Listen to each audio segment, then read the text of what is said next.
Welcome to the Sports Card Lessons Podcast. I'm your host, Big Ken. Whether you're watching on YouTube or listening on a streaming service, please like, subscribe, and hit that notification bell. You'll be notified whenever I drop any new content.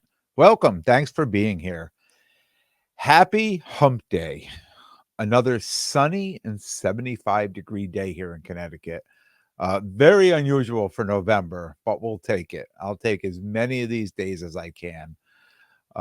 Speaking of sunny and warm, quick program note before we get going. There'll be no Sunday episode. I'll be traveling this weekend, and I will be back next Wednesday with a new episode. So there'll be no Sunday/Monday episode. My Chiefs still undefeated, and you'll see behind me, I'm still sporting the Arrowhead Stadium background. Even as a Chiefs fan, I have my doubts that this will last. It just seems like every game keeps getting closer and closer. It'd be amazing, right, to have an undefeated season, but we all know it's near impossible to do. So we just keep rooting for them, and this background will stay as long as we're undefeated. I wanted to share a couple things before we get started that I recently came across. This was a list, and you probably saw this. It was 26 quarterbacks drafted since 2021. So the last 21, 22, and 23, last three draft classes. Only three would be considered hits, right? 2021 would be Trevor Lawrence, 2022 Brock Purdy, and 2023 CJ Stroud. The rest are pretty much duds. You know, the Mac Jones, Justin Fields, Zach Wilson, Davis Mills, Kenny Pickett, Sam Howell, Desmond Ridder. Bryce Young is on this list. He's back starting, but, you know, we'll see. Aiden O'Connell, Bailey Zappi, Will Levis, Trey Lance, Anthony Richardson, Sam Ellinger, Skylar Thompson, Dorian Thompson-Robinson, Malik Willis, Jaron Hall, Ian Book, Clayton Tune, Sean Clifford, Kyle Trask, and Kellen Mond, right? Unbelievable just to go down that list, and especially in the hobby, and each year, like, you get excited, and how many of these guys, especially if you've done any prospecting over the last 3 years like I have, how many of these guys do you have cards? Now, I can tell you, I have a box here in the office. I have a box here in the office with Mac Jones, Justin Fields, Zach Wilson, Davis Mills. One name's not on this list here, Hendon Hooker, right? I mean, I have a bunch of his stuff here too, hoping to you know, could pop someday on there too. So who knows? We'll sit back and see. I mean, what do you think? Do you think the NFL is just ruining these players? It doesn't seem like they're willing to take the time to develop a player, right? They want immediate return on that draft capital. And I heard someone talking on the Fantasy Sports Radio the other day describing coaches' mentality on draft picks, saying that most coaches feel that their time is limited as a coach. So they have to do whatever they can to do right now to win. And they're not here to develop players. They're not here to look to the future. Say, hey, we're going to take this guy. We want to put him on the practice squad. We want to develop him because he may be great in a couple of years, like a Jordan Love or something like that. People aren't interested in that. You're going to throw you right in the fire, you know, sink or swim, or throw you right in the pool, sink or swim, right? And that's it. And we just discard them, and we go off and use their draft picks, you know, for someone new the next year. And then we pass all these other quarterbacks around, or not even. They're out of that 26. How many are even backups right now, right? Just feels like everyone's trying to catch lightning in a bottle. And in the top three hits of those 26 players, one of them was the very last pick in the draft. Just crazy. Another list, ESPN has released its top 25 women's college basketball players entering the 2024-25 season. Um, and I've been talking all along on players that I've been prospecting, right? So number 1 is Juju Watkins, 2 is Paige Beckers, 3 Hannah Hidalgo, 4 Kiki Arifin, 5 Madison Booker, 6 Lauren Betts, 7 Anisha Morrow, 8 Flau'jae Johnson, 9 Rory Harmon, 10 Ayuka Lee. And it's interesting looking at the list going down that there's a number of USC players on this list, a number of LSU players, a number of Notre Dame players, another number of, South Carolina players. One UConn player, which that list would have always had 3, 4, or 5 UConn players on there. So it's interesting to see how, where all the talent is really, being passed around, and it's making for this league to be very competitive right now. So, and I know people had been big on, Paige Beckers when she decided she was going to return to UConn next year. And I'd been talking about Juju Watkins for a while. So it's interesting to see her come in at number 1. I kind of felt that would happen. I didn't expect Hannah Hidalgo to be at number 3 there. So I have a good amount of her cards. I hope that she pans out. And then there's a couple surprise names on here, people that I had to go out and look up to see, who they were. I have been buying some Flau'jae Johnson cards.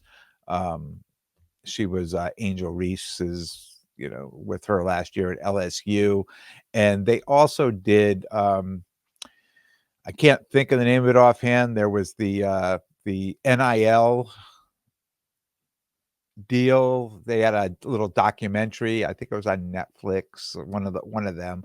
But it was the NIL deal, and she was one of the people there. She's a rapper as well, with a massive following. So I have a feeling that, and I know that she declared for the draft. So I have a feeling that she may be one of the spotlight players this year as well. But it's the season's just getting started. And another thing that I noticed that I found very interesting was that, on Facebook now, they're posting up all the even players I've never even heard of. Oh, first game out. Look at this player. So many, points and rebounds and this and that. And they're like everybody's like spotlighting all these women basketball players now. And I don't know if Facebook is just knows by the what I'm looking at, that it's presenting this to me all the time. But it's just, I'm finding it interesting that last year we didn't see any of that. Only at the end of the year last year was comparing Angel Reese and Caitlin Clark all the time, whatever their games in the college basketball. And then with the WNBA, they would be comparing, each night there. But now I'm starting to see this with these, we're only a week into the NCAA season just starting. Right? People are just, players have just played one game and they're already starting to post some of these stats. So it's very interesting. And is there anyone on that list that could even come close to what Caitlin Clark has done and what she did last year? Tell me what you think. Are you investing in any players, hoping to cash out in March or before? I know a lot of you I've talked to back and forth, and you've definitely shown some interest and talked about, a lot about different players that you're prospecting on. But look, anybody else, certainly let me know what you're thinking. Who is your player this year? Do you think that's going to really stand out as we get closer to March? Let's jump into today's episode. And real simple, do people really know what their cards are worth? We all understand comps. We know how to price cards. And we know what price range they should be in, within a 10 or 20%, up or down.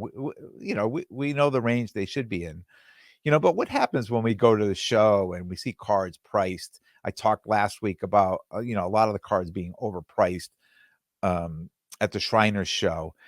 What happens when we go to a show and we see cars that are priced at 150% above comps?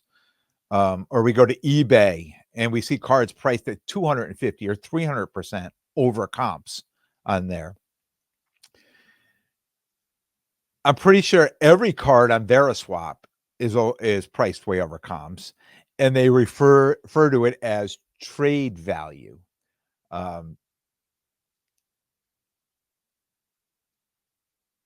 and may some people I'm sure some people do get over on others who don't know how to comp cards or understand the value of cards, but with Veriswap, you have to pay a percentage based on the value of the cards in the trade. And it makes no sense to me that people have their cards so overpriced and are offering trades based on these inflated prices. And if you get the deal done, you have to pay a percentage based on that inflated price. How does that make any sense at all? Someone sent me a trade offer on one of my $300 cards, right? But they had their card priced at 650, but the actual comp of my card was right around 300 and theirs was right around the two cards were the same comp, but mine's at 300, theirs is at 650. And I said, look, I'll accept the trade, but you need to adjust the price of your card. I mean, I'm not going to be paying, the percentage value on a card that you doubled your price on. I mean, it makes no sense to me to pay extra because you want to put, double up on your price. That was the beginning of the deal not getting done. And when I see people that come in and they say, and I see their and maybe I'm not getting it. Maybe there's something else here, and if there is, please let me know. But if I have a card that I think is worth $300, or I know, not think, but I know it's worth, that's the comps on it, and I'm just making it even $300, and you ask to do a trade, and I look at your cards, and your $300 cards are priced at 650, I'm just not interested. And I'm saying your cards are overpriced because I really don't want to be paying a percentage because you listed your card double what the price is, even though you're giving me an offer, you're giving me a correct offer saying, I'll offer you this card because I know it's this price, but I have it listed at 650, right? I don't care. Market at 300 and we'll get the deal done, but I'm not doing it at an inflated value. I just think it's wrong. Unless I'm missing something, please let me know. But the way I look at it, it makes no sense for me to do it at that price. Just no sense at all. Um, I came across a card in a Facebook group that I liked. It was low pop. It was Jordan Love rookie auto. I looked it up on Card Ladder, and it was a low pop. So I wanted to find out, do my due diligence to really figure out what the price on this card was. I think the last one had sold for around 1,100, but it was a year ago. And Card Value estimated this card between $1,600 and $1,700. He had it listed at $2,500. And I always say pleasantly because I'm very pleasant online. I pleasantly asked, "Are you firm or do you have room on that card?" The response was, "What are you thinking?" I said, "I see Card Ladder valued 16 to 1,700." His response, "Are you freaking crazy? I have open offers for 2,275 and $2,300. You're not even close, man. Are you new to the hobby?" I said, "I don't know why you didn't already take the $2,300, especially when the card is estimated at 16 to $1,700. His response, "I know my love is inflated due to the high demand, but it's worth that and more." I said, "Okay, have a great day." 10 minutes later, "Are you gonna make an offer or not?" That would be a hard no. I mean, I just said no, but, I understand some of these groups are tough. Some with cards way overpriced. But I think as the market feels like it's been declining, people haven't budged off their comps from last spring or summer or from the high comps whenever they were, right? If I know my cards are down, I'm not gonna be putting them up in a group of sophisticated and savvy people in the hobby, right? And start asking 150% or 200% over of the comp of the card. And if I did, I would have to expect some people taking jabs at me, and even more, I'd have to expect offers at 80% or less of comps of the current comp. And I'm not going to get angry when someone insinuates that that I've overpriced my card if I know it was obvious I've overpriced my card. I know there's a lot of people out there underwater on a lot of cards right now, especially big cards. I understand that.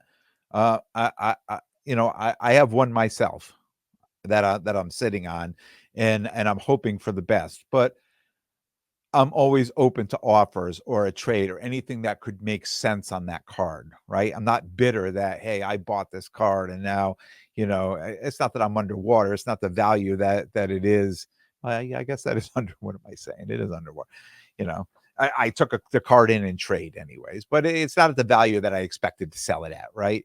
Um,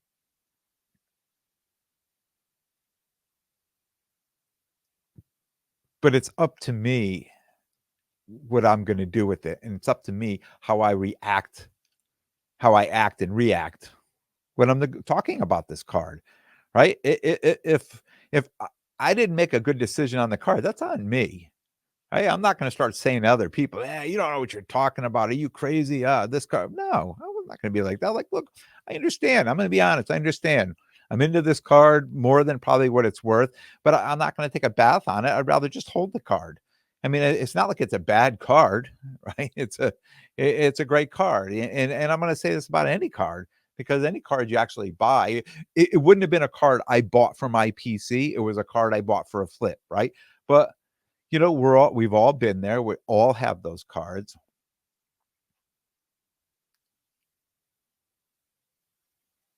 But if I decide I want to move that card under, I can move it. And if I don't, then I can sit on that card, right? But people have to they can't get upset.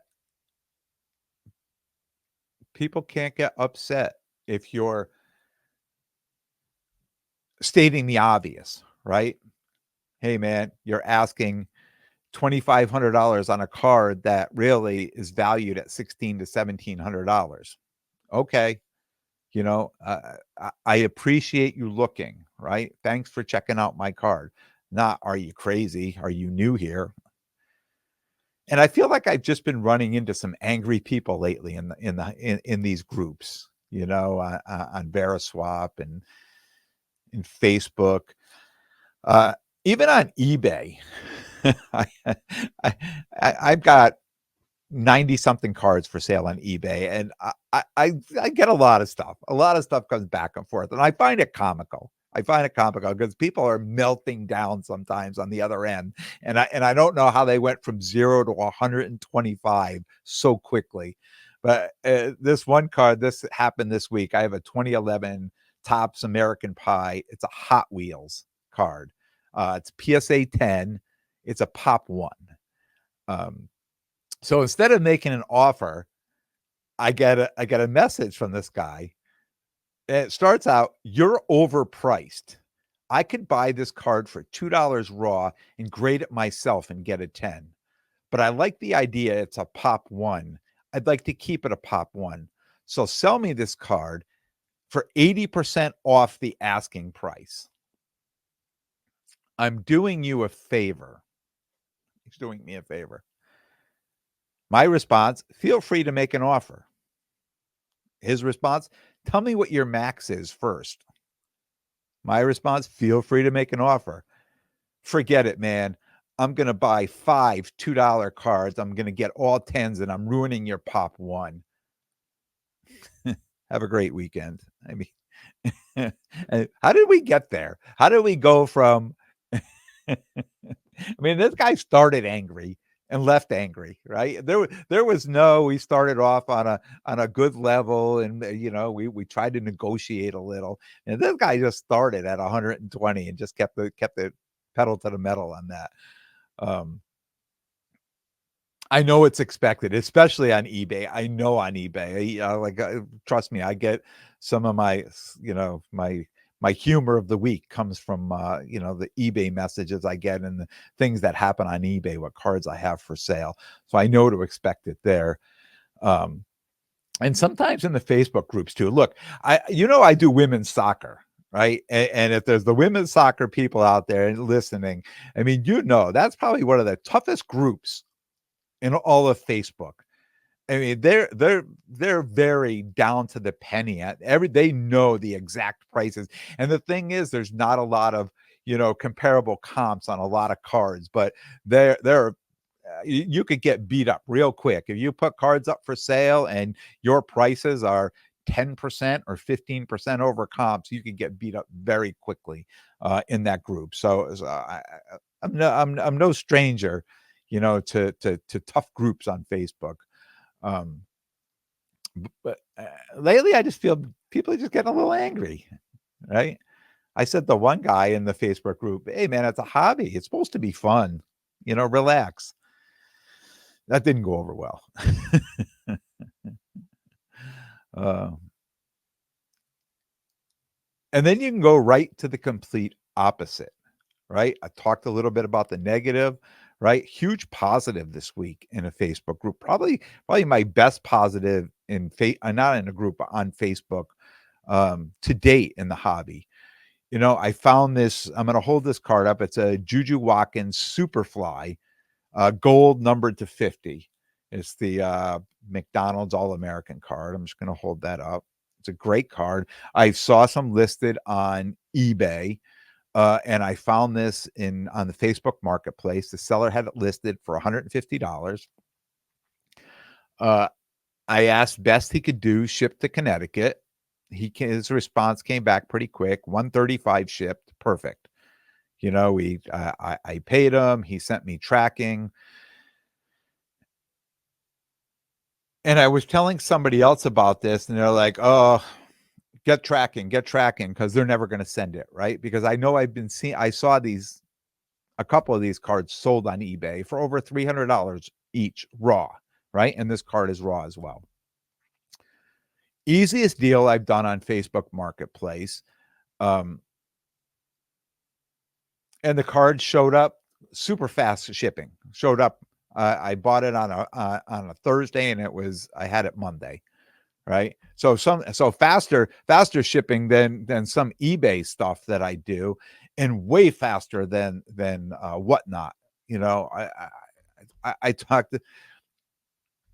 I mean, I talked about this past weekend, the past episode, which was Sunday, about a Whatnot hangover, but I was on Whatnot the week before. I mean, when the WNBA Select came out, I was on there, and I'm still looking on there, and they're still preparing to ship. And I'm that guy, but I'm just sending a message like, what is going on? It's been like 10 days. Could you put this thing in the mail? Like some of the cards I've got have already dropped 50% in value. I mean, I can't understand why it's taking this long to ship this stuff out. It's just so annoying for some of these people on Whatnot that are just, that takes so long to get. And I know people who do Whatnot and tell me, look, at the end of the thing, they print out the shipping labels. All they got to do is drop this stuff in a bubble mailer, and I don't know. That was my little rant for the day. The Whatnot shipping, but back to this. Easiest deal I've done on Facebook Marketplace. So there's one extreme to another. At the end of the day, our card is only worth what somebody's going to pay for it, right? And it's only going to sell for what we accept. And there's a lot of gray area in between. Um,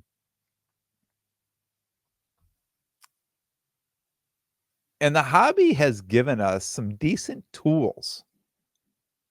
Easy to manipulate, but decent tools. If we know what we're looking for, we can spot most of the frauds, right? But decent tools to basically tell us what our cards are worth and what we should be asking for them. Um, I know people agree and people disagree when we're talking about these, places where we can get comps on cards. But then there's a lot of gray in the middle, and it goes back to what we're willing to sell for, what we're willing to pay for, right? Because it's not just black and white on that. And I'm not happy with this new eBay setup that they won't show you the actual card of a recent sale. Not sure why that changed or what that was all about, but when you click on a sold item, it just brings you to a comparable one that's for sale there. So you can't go back now and see, the actual card that sold. I'm not sure why they did that, but that was such a useful tool, being able to see the exact card that sold, especially on a raw card or like patches and RPAs, things like that. That they're not all created equal. It's not like buying a PSA 10 of a card of a Patrick Mahomes. Like you could find that card for sale somewhere else. But if it's a raw card that had a patch on it, and we all know, I mean, there could be just napkin patches and 3 and 4 color I mean, there could be, a big swing when it comes to that stuff. So really not happy that we can't see the exact ones that sold. Uh, it's fun at it's fun when I'm at shows and I'm using alt or card ladder to find comps, and I'm scrolling around on my phone and someone asks, "Oh, what are you using to get the prices?" Because sometimes I'll say, I'll be, turn the phone and we all do that. We see that. Uh, you know, because right then and there, I know I have the chance to educate somebody in the hobby. And I'm happy to pay it forward. When I got back into the hobby, there were a lot of people there to help me. I used to ask a lot of questions. My famous line, for over a year to people was, "Hey, let me ask you a question." Right. And people knew when I did that, I needed information, right? I was looking like I had a thought, I had an idea. I'm like, what do I do on something like this? Or how do I find something or anything, any scenario situation, and new ones pop up all the time. But, I found people that I trusted in the hobby, and I asked a lot of questions, and I'm happy to pay it forward. When people come to me, I get a lot of messages, all the time, people asking, "Hey, I got this card. What do you think? Like, where could I find a comp for it? What do you think the price?" Like, I'm always willing to help. People were happy to help me. I'm happy to pay it forward. Uh, but are these apps enough? Are the apps that the tools that we have, are they enough? Because what happens when there's no recent sales or a super low pop count with no sales? Then you have to put the work in. And then it really it comes down to discretion, right? What you want to do, because everybody has a different formula. And I talked about this a couple seasons ago, I think of season 2 or whatever. I talked about a formula, and everybody sent me this stuff on formula. Oh, I got this from Beckett, I got this from PSA, and they were all different, right? A 10 is 3 times of a 9, a 10 is 5 times of a 9, a 10 is 10x of a raw, and on and on and on. There's all these different formulas to use. And it's okay if we use this to, if you have one that you use and it's worked perfect, right? But they're not all created equal, they're not all the same. So it's very difficult to say, for if I walk up to you and I say, "Oh, you have a 10, well, the 9 sold at 200, so this 10 should be 600. That's it." Black and white. No, it doesn't work that way. That's just my opinion, or that's somebody who I trusted maybe gave that information to me and I'm using it to you. But you may be like, "No, no, no, no. It's 5 times, right? It's $1,000. It's not, because this is what I'm using." Right. And we all have to meet somewhere in the middle if we want to get a deal done. I've heard them all. I've heard all these formulas, but at the end of the day, It's what you want to sell it for or you want to buy it for, right? If it's a PC, it shouldn't make that much of a difference. And it's never had to me. If I find a card that I want to put in my PC, I go out and, you know, I'm not going to pay ridiculously over, but I'm willing to pay more because now I've acquired it and I won't have to go spending the time looking for it anymore. If it's a flip, it's a risk, right? So you need to know your numbers, you need to know the market and kind of speculate where the market's going, especially if it's a flip. But you know what? Let's not get angry. Let's all have some fun, right? Let's have fun. It should be fun. It's a hobby. It should be fun. Tell me what you think. Are you running into any angry people out there? Are you running into great people? Are you getting some great deals done out there? Is it frustrating to find a card you want, but you just can't get yourself to pay the price that the owner's asking? Are you the one that's going to shows or setting up at shows or on eBay or Facebook with 150 or 200% comps? Are you on Veriswap, which are all your cards double the value for a trade value? Leave a comment. Let me know. Tell me what you're thinking. Quick reminder, again, no Sunday, Monday episode. I'll be traveling. I will be back a week from today with a brand new episode. I want to thank everyone for tuning in. And if you like what you hear, please definitely subscribe. And most importantly, tell a friend and spread the word. And until next time, take care of yourselves and everyone around you.